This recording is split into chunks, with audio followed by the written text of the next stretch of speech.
Good evening, everyone. In the previous session of consumer behavior, I was explaining the influence of personality on consumer behavior. Means how personality influences the buying pattern or buying behavior of a consumer. Okay. In this session, I am going to explain one of the most important theory of personality and how it is related to consumer behavior. This theory is called Freudian theory of personality. So in this session, I am going to explain each and every aspect of Freudian theory of personality and how it is related to consumer behavior, how it is related to purchase of the products. Okay, so let's begin the session. So Freudian theory of personality was proposed by Sigmund Freud, and he proposed one of the most powerful theory of personality, which gave birth to a different field that is called psychoanalysis. So psychoanalysis was created because of Freudian theory. He emphasized on this element in his theory, and because of that, many researchers have used psychoanalysis to understand personality, various elements of personality. So this Freudian theory is considered to be one of the most important theory of personality, which reveals almost all the elements of a personality, how personality is created, and how a person behavior attitude is a reflection of the personality. Okay, so the psychoanalytic theory starts with unconscious. So like as we all are aware that there are two parts or two types of needs in our life, that is conscious needs and unconscious needs. Unconscious is something in which we are not aware about, that is called unconscious needs or unconscious elements. So, according to this theory of personality, personality arises out of, or we can say, personality arises from conflict between a person's fulfilling his conscious needs and unconscious needs. So, there is always a conflict between fulfilling conscious and unconscious needs. So, here conscious needs are something which a person is aware of, such as food, shelter, sleep, and different elements which are necessary for survival. So that those are considered to be the conscious needs, without which a person's survival is extremely difficult, or we can say is impossible, and the person is completely aware about each and every conscious need. Okay, and there is another type of need which is called unconscious needs, like desires, intentions, wishes, some of the things which people are not completely aware about it. And these unconscious needs do not operate in open, and they are not even arranged in a logical manner, but it is just some kind of instinct to the person. For example, food is the most important element of a person, and we are completely aware about it. So food is our priority.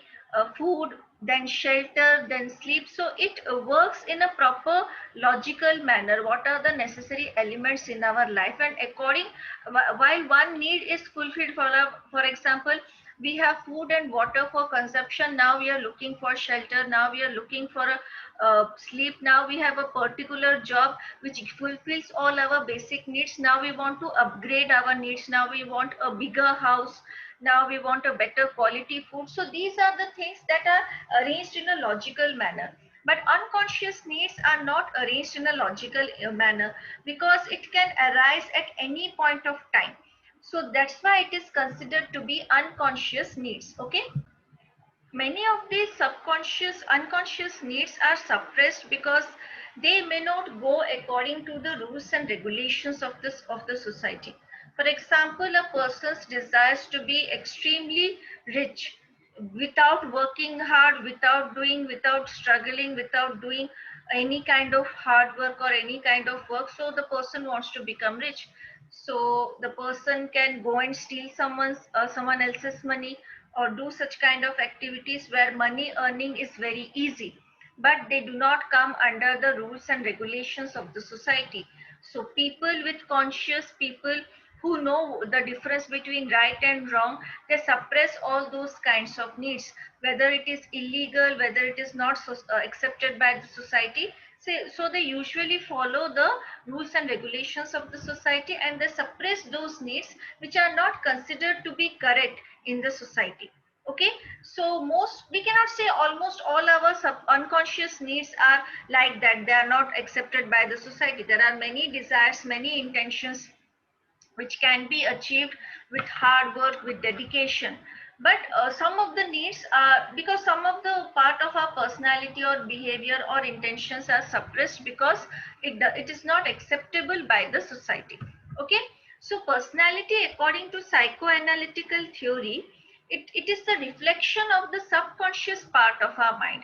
Yeah, it means that what we cannot achieve directly because of the different kinds of rules and regulation, that is reflected in our personalities. This theory states that, because it says that it is the reflection of our subconscious part of the mind. Means, for example, you are particularly jealous of someone's property or someone's job or someone's behavior or someone's success. You are particularly, you feel envy regarding some others, other person's success. So that will eventually come out, reflect in our personality. That is our subconscious part of the mind. We do not think about that, we are not focused that, but we still do not like other people being successful and we are stuck in the same place, so automatically we become jealous, we envy others. So that is also reflected in our personality in one way or other. The way we speak, the way we represent ourselves, or we try to behave in a different manner when these things gives, or these things, these subconscious needs dominate a person's personality. So that is actually according to the psychoanalytical theory proposed by the by Sigmund Freud. So according to him, personality is a reflection of subconscious part of the mind. Okay, now this unconscious, or we can say subconscious part of the mind, is composed of three elements: the id, the ego, and the superego. So our unconscious part of the mind can be easily divided into three categories, three elements, and each and every element is different from the other element. Okay, now the first element is called id, or we can also call it as id. Now this is about instant pleasure or immediate gratification of all desires and needs. So this simply means that id is focused on getting instant pleasure, or they want to fulfill their needs and requirements immediately. And when a certain kind of need is satisfied, they get the feeling of pleasure, they get the feeling of gratification. So that is id, some kind of instinct which needed to be fulfilled immediately to get some kind of pleasure. Okay, for example, a person is feeling thirsty, a person is extremely hungry, so consumption of food will give pleasure to that person in that particular time period. So it does not mean that the person is going to eat once in a day. Every time after a certain number of hours, the person again will feel hungry, again they will consume food, again they will be satisfied, they feel they have some kind of pleasure for that time period only. But it does not mean that each and every time the person consumes food, whether even if the person is not extremely hungry, that person will get the same kind of pleasure. Clear? The second point here says that it consists of our basic instinct and animalistic urges. So animalistic urges is simply say that as a human being, when we become part of a society, our behavior changes.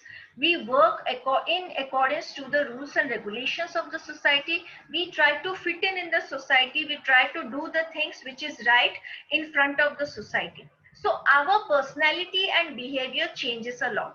But what if a person is kept in isolation without interacting with the without any kind of interaction with any kind of other people or a society, societal rules and regulation? That person will be completely dominated by the animalistic urges. Okay, now what is this animalistic urges? Now when an animal feels hungry, what they are supposed to do? The animal will definitely go for a hunt, they will hunt and they will eat. Understood? That is the animalistic urges. But we as human beings, when we feel hungry, we cannot steal someone's food, we cannot kill someone to eat. We need to follow the rules and regulations of the society. We can buy food, we can prepare food, and all those kind of things. But id consists of the basic instinct, and animalistic urges. If we are not part of a society, if we suppose if we do not follow what is right and wrong, then we will completely be under our animalistic urges. We will behave just like uh, animals, the way they try to satisfy their needs, the way they try to fulfill their requirements. In the same way, human beings will also try to do the same. Okay, so that is the aspect, or that is, sorry, this element is consisted in ID. So ID represents the animalistic urges and the basic instinct and how they fulfill that needs and desires of a particular person. That is the ID aspect. Okay.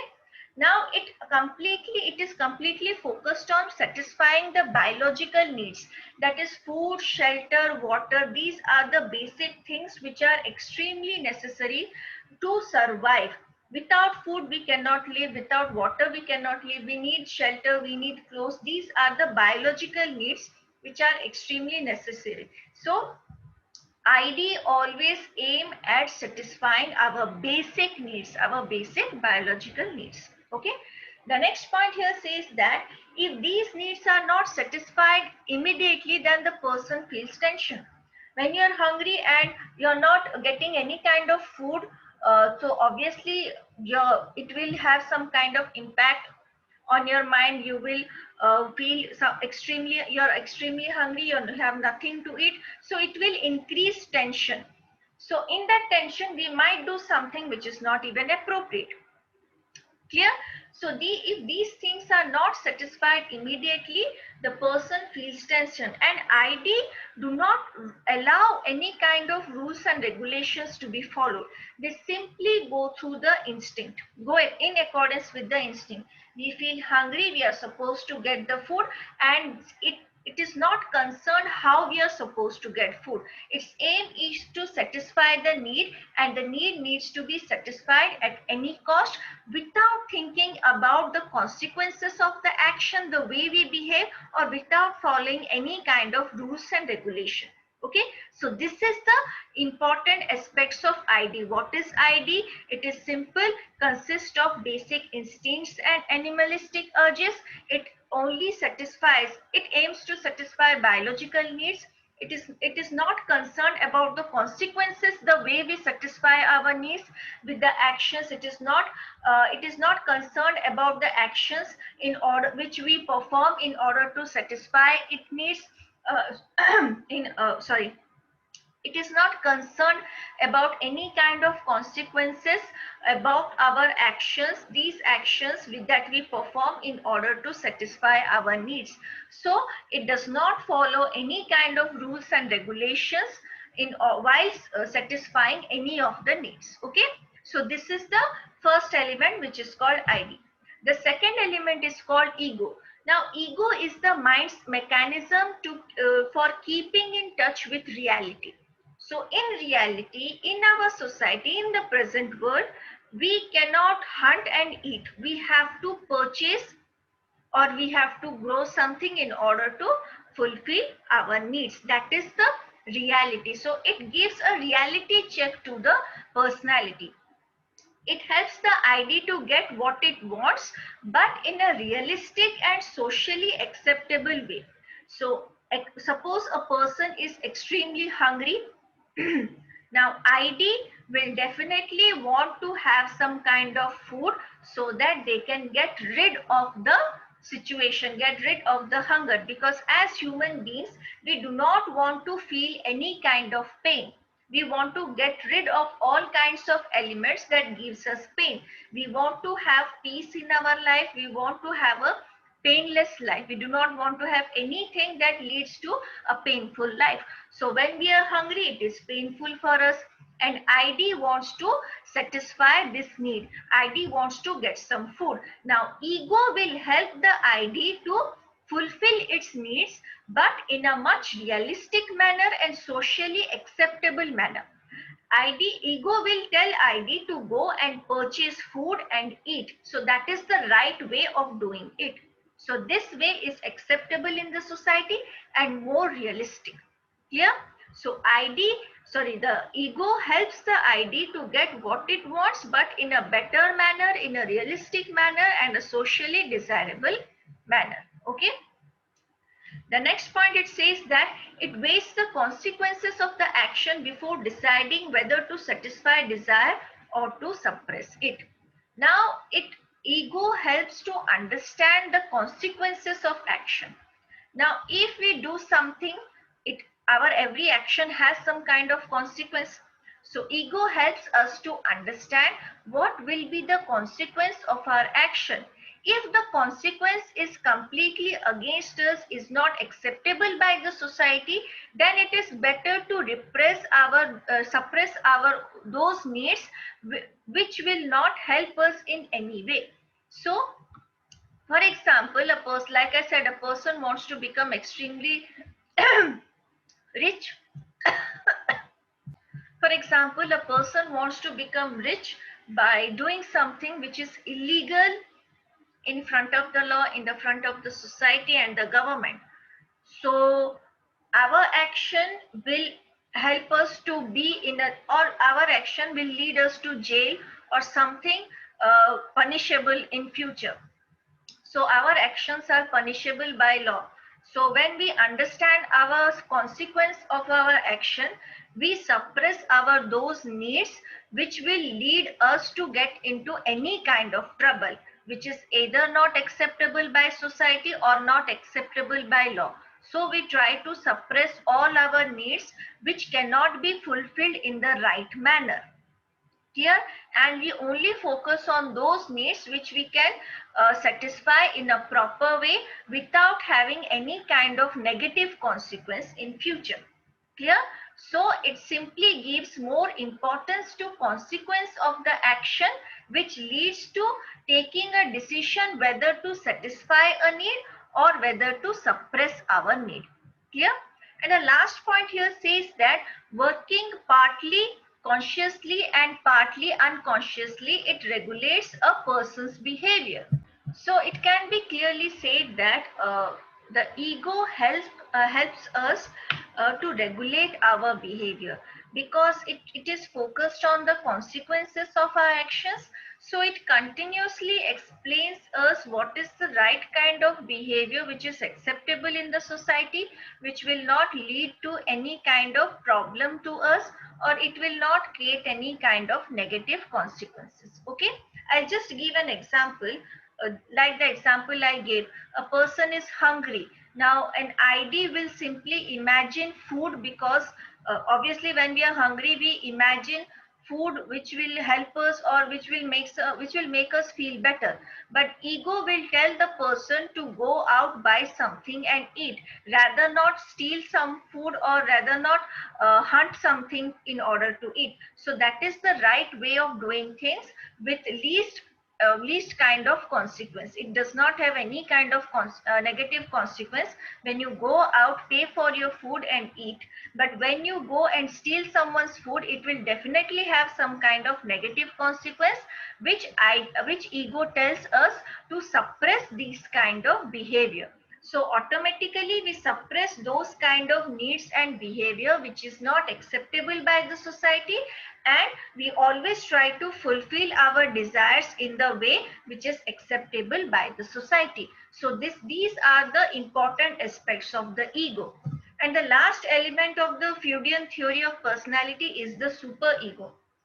So superego basically is the conscience of a person, which gives us a sense of right and wrong. Okay. So sense of right and wrong means what is right and what is wrong. Like I said, a person wants to immediately become rich.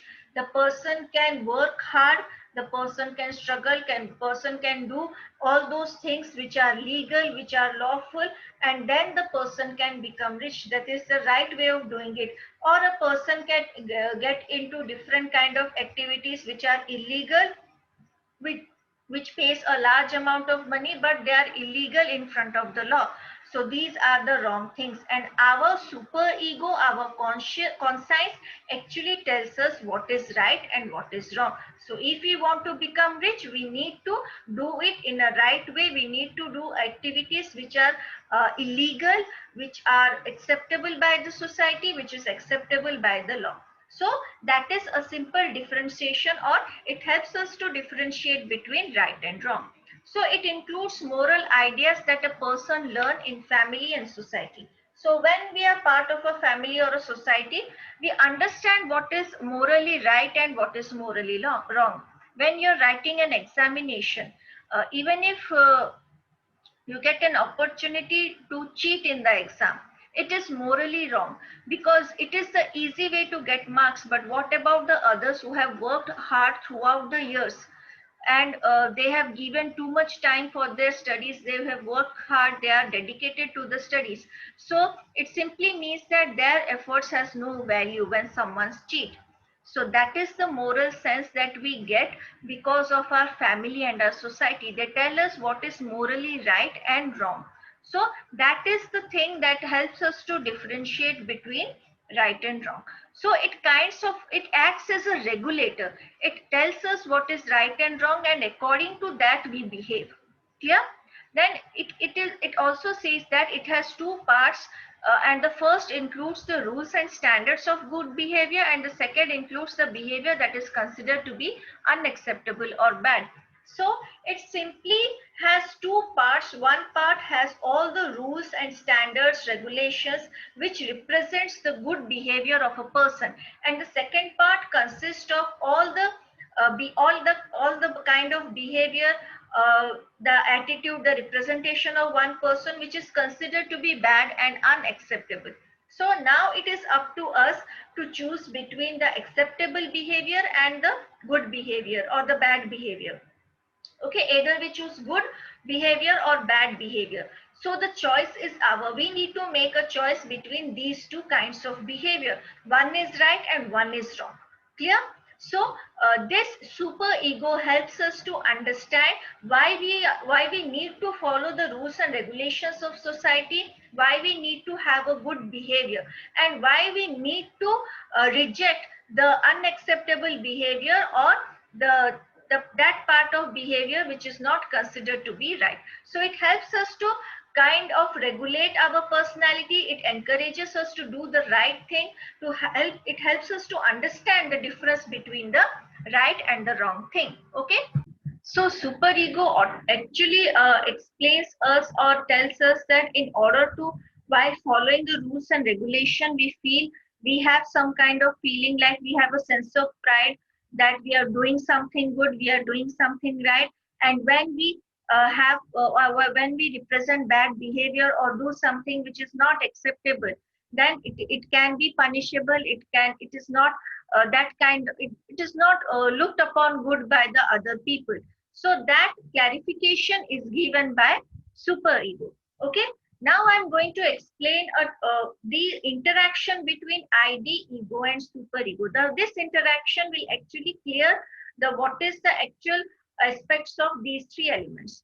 So there is an inherent conflict between these three elements. See, in our personality, these three play a very important part, and each and every part wants to dominate the personality of a person in their own manner. So ID, ego, and superego in this process have a continuous conflict between each other.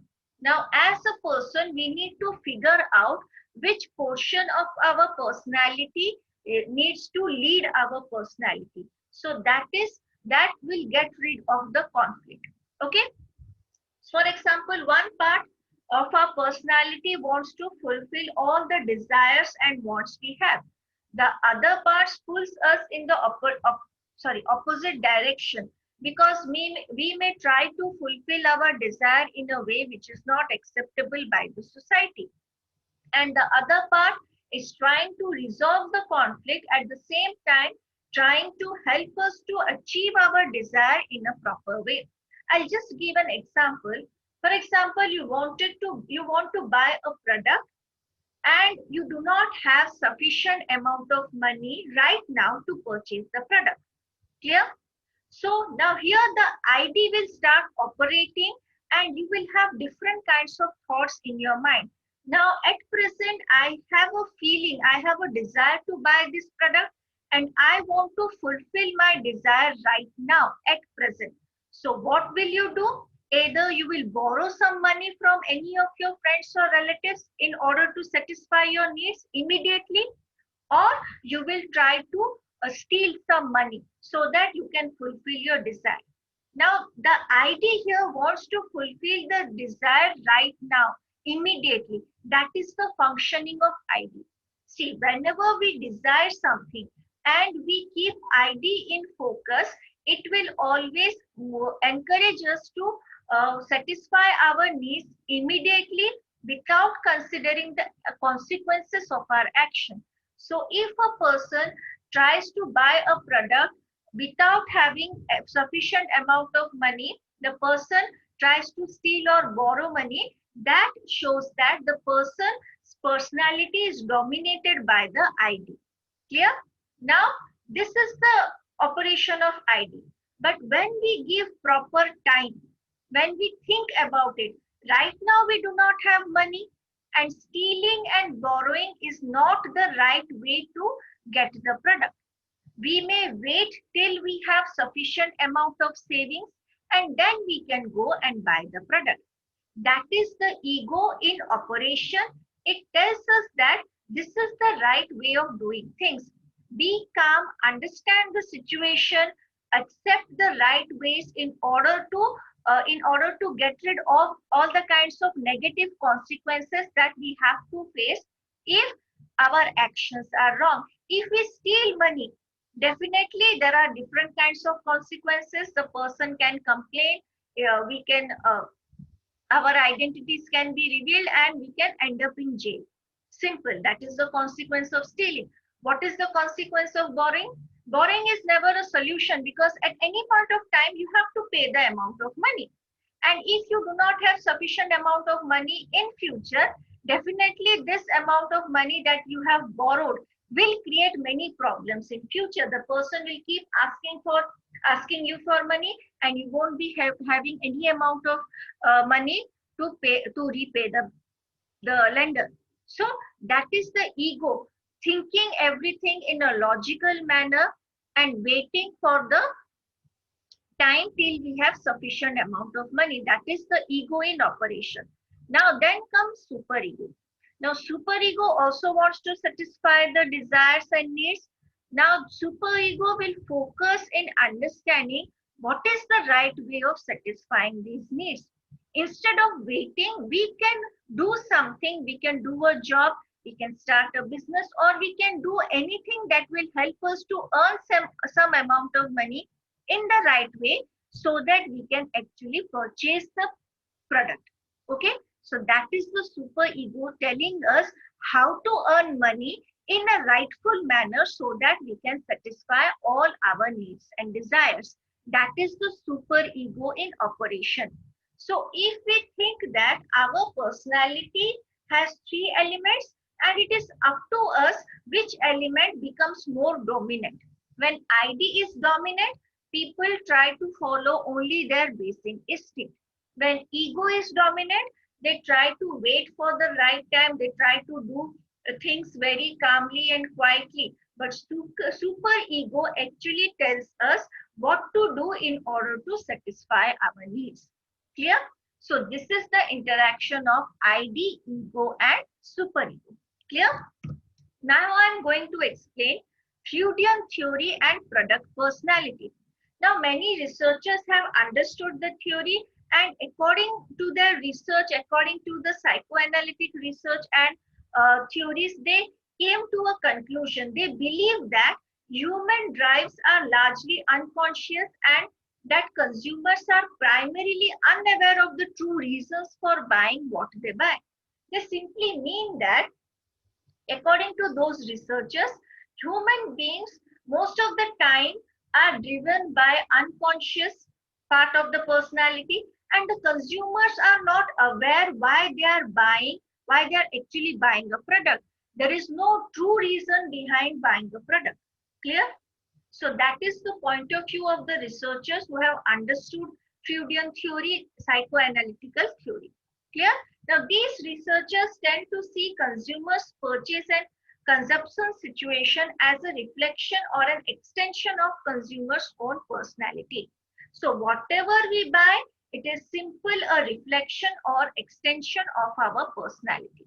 Simple. Like I said, when ego is dominant, people will borrow money and immediately purchase the product in order to satisfy the need, because ID wants immediate satisfaction, fulfillment of the desire. Ego wants to have a reality check at present. What is the right way of doing thing, means what is the acceptable way of doing thing, and superego is going to tell us what are the different ways, rightful ways through which we can satisfy our needs and desires. So a consumer's personality is a reflection of their own personality. If ID is dominant, they will follow their basic instinct, they will borrow and purchase whatever they want.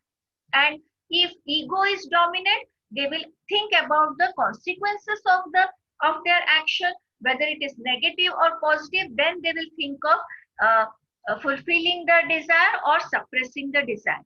And if superego is the part of personality which leads their personality, they will do something in order to earn money in a rightful way and then purchase a product. So this is the relation between the consumer behavior and the personality theory.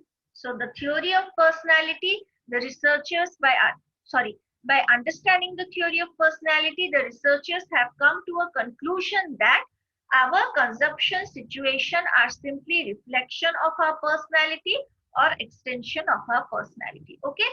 So this is all about Freudian theory, the three important elements of Freudian theory, how they interact and how product personality is related to Freudian theory.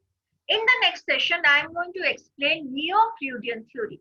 Neo-Freudian theory means there are many researchers who do not agree with the theories of Sigmund Freud. So they have given different theories of personality. So I will explain three Neo-Freudian theory in my next session. Okay. So that's it for today. We will meet in the next session. Thank you.